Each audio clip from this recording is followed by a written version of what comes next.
Le chèque est très peu utilisé en Europe et son usage a diminué en France ces dernières années au profit d'autres moyens de paiement. Toutefois, il reste bien présent dans le paysage des paiements. Le chèque est un ordre de paiement écrit sur support papier par lequel le titulaire d'un compte de paiement donne l'ordre à sa banque de payer au bénéficiaire la somme indiquée. Pour être valide, un chèque doit être complété par 6 mentions obligatoires. Le montant en lettres et en chiffres. En cas de différence, c'est le montant en lettres qui sera retenu.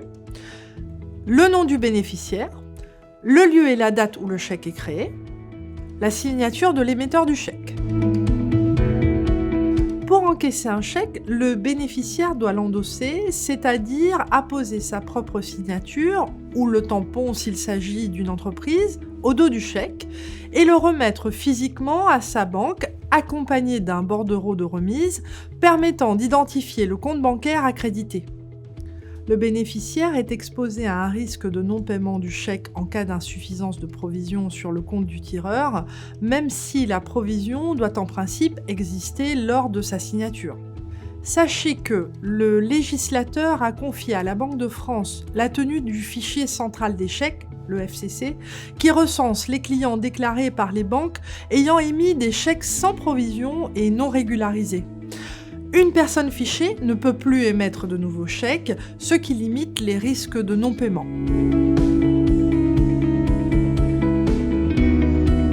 Simple et gratuit, le chèque est utilisé par les particuliers, plus de 8 Français sur 10 possèdent un chéquier, mais aussi les associations et les professionnels. Au quotidien, le chèque continue de répondre à certains cas d'usage.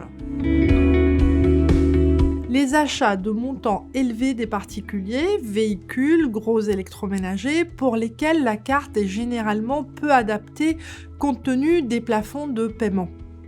Les paiements entre particuliers, notamment en famille, pour les cadeaux.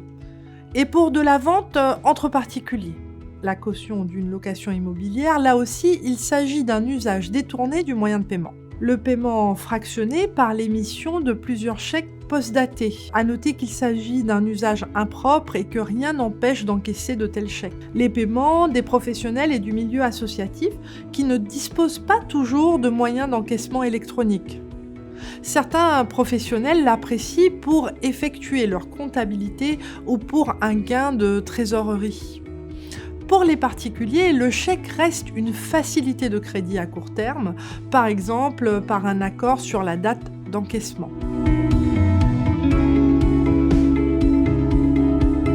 Les statistiques de la Banque de France montrent que l'usage du chèque a atteint son plus haut niveau en 2000, année où il était l'instrument de paiement le plus utilisé en dehors des espèces. En 20 ans, le volume de chèques émis a été divisé par 3 pour ne représenter plus que 5% des transactions scripturales. Cela correspond à environ 1,8 chèques par mois et par Français. Cette moyenne cache une grande diversité des utilisateurs, qu'ils soient particuliers, associations ou professionnels. Le chèque est aujourd'hui beaucoup moins utilisé par les particuliers et les entreprises, et même les administrations qui privilégient le prélèvement. Malgré cela, le chèque reste ancré dans les habitudes de paiement des Français. Contrairement à certains pays européens où il a disparu, il sera sans doute encore bien présent en France à la fin de la décennie.